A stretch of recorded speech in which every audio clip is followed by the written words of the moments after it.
different type of teams you played, are there some things when you look back that, hey, this worked against, last week, but maybe it wouldn't against the Stanford, and maybe some things when you look at Auburn and, kind of a more of a Pac-12 type team that you kind of judge what you did based on the opponents? Yeah, I think there's a little bit of carryover, probably, you hope systematically in your offense for most opponents. Yeah. There are some wrinkles you put forth in regards to the style or the obviously the approach maybe in front or pressure or coverage.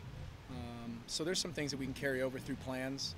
I think that we like. There are other things that are impactful only for certain opponents, So I think there's some carryover as far as what we can do within our system that we believe we can move forward with. Third down was an area you wanted to address this past week, and it was the third and shorts that really came back to bite you this past week. What do you do to try to correct third and fourth and short, where it's probably more execution than frankly play calls, to be honest? I think that we made a note to our guys when how successful we were last year on third and short, and continuing to find ways to improve that. I think in the first couple games, coach has been pretty aggressive in regards to going in certain areas and certain calls that he's wanted to do, and leaned on to see some execution stuff. So I think more than anything, like you said, it's our guys seeing exactly where we can improve on those third and one, fourth and ones, and things like that, short yardage that I think we've really trying to make an emphasis on. It's something that we believe we've got to be great at, and showed that last year. We need to make sure we're continuing to do it each week. Justin's numbers, the 10 touchdowns last 2 weeks, completion percentages, things. When you look at him, are you seeing some things maybe different from what you've seen from him before, or is some of that a wait and see as it kind of now goes into Pac-12? I think that as we entered the season and even entered last season, I think that we felt that Justin, in regards to some of the things he can do to manage the game and his poise, he has the ability to be the type of passer that we're seeing in a lot of phases. A high completion percentage guy who's taking care of the football and has a chance to make some explosive plays. But I think what we're seeing a little bit more is, if guys are, there's chances out there that the guys are finishing plays a little more. We've put a couple wrinkles in regards to how he can do some better things around him with frankly some new guys. And I think that he's done a really good job of evolving with the guys that have had minimal reps, and he's setting a good standard. I think what we're seeing is the continuous improvement that we want by him is going to be something that we'll press on for. Some of that then, that he's doing some of the same things he did, but the guys on the other end are doing some things they weren't doing. Yeah, I think collectively we're improving in that regard. I think and I think each week gives us a chance to be a little bit better. Yeah. Does having Juwan available change how you would call a game going into a game, and the fact that he's been kind of a game time decision the last 3 weeks, how has that kind of just affected how you guys approach going into a Saturday? I can't say it'll affect the way we call the game, because in the reality of it, he hasn't played it down yet, and so I don't know yet. We haven't seen how Juwan. We think he can affect the game if he's available, but it's hard to tell. Until Saturday when the lights are on. Obviously, he's a big component of what we did all spring and all summer, and it's hard having him not out there. But I don't think I can go in and have a whole different game plan if he's available.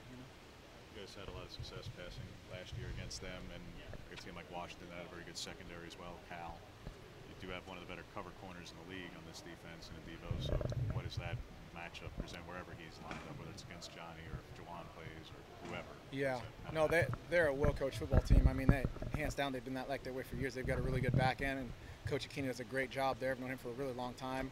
Other teams have done certain things, but it's hard to go and really compare yourself to everybody else at this point. You got to really just kind of look at where we're at independently, and I think we're going to be a great challenge for our guys. A great challenge for our guys on their back end and what they do, and they're a solid football team. I think that we got to keep improving on what we're doing, and the matchup we're looking forward to. Panay being credited with 11 knockdowns. As you watched film, did it strike you just that he was particularly physically dominant in that game? Yeah, I think Panay's continued to show what he left last season off with, and that's just an aggressive style. He's been he shows it in practice, he shows it in film, he showed it when recruiting him. He is a physical football player, and those knockdowns are showing up, and that's what you hope you see when you're recruiting a guy, let alone when you're going through and constantly improving with the group. You can see his physicalness come out. It's been really nice to see. I don't know how exactly Coach Mirabal grades it. Maybe it's different than you do, but how impressive a number is that for a guy to have 11 knockdowns in a game? Now, as far as when you're saying grading it in our regard, it's obviously a little bit different of a world, I guess, but knockdown grades are big because it's hard.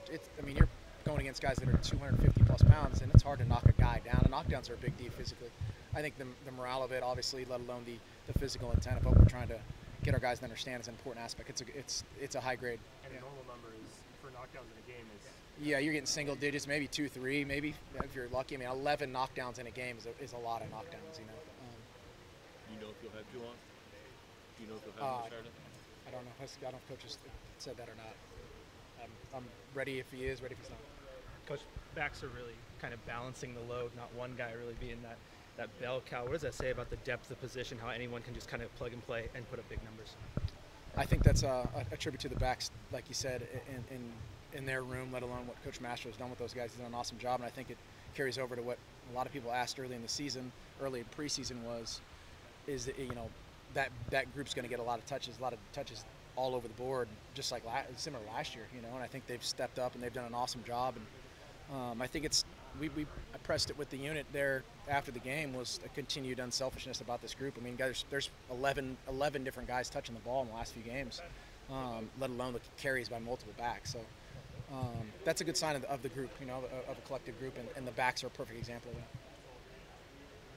Mario talked a little bit on Saturday about potentially having Justin more involved in the running game here now that conference play is beginning. Just how much does that open stuff up for you guys, and is it something where that's his call, or is it something that you guys are? I think each week we go into it. It's part of a checklist we look at each week. How can we utilize his skill set in the run game? I think while being safe. And as we get into conference play, if we feel like there's an advantage there or there's something we can take, then I think you start thinking about, okay, can this help us win a game, and is Justin ready to do that? Without putting him in risk. So each week we'll probably try to find a way to do something with that. We can definitely see like his body size and his athleticism, but how is he as a runner? Is he a quarterback that is able to read kind of where stuff is, and would you describe him as a pro runner? Or? Yeah, no, I don't think you probably wouldn't describe him as a spread zone read running back where you're going to learn how to run from gap to gap and stuff like that. But I think what you can look at, and he's put on tape that we've all seen, is that if you put him out in space, or you give him the ability to find space or get outside on a run, he can beat you. He's done that on multiple occasions. He did it against this team last year and scrambled in a two-man for 30, 40 yards on one of the downs. So I think it's just giving him the space to do it as opposed to giving him true reads inside the box.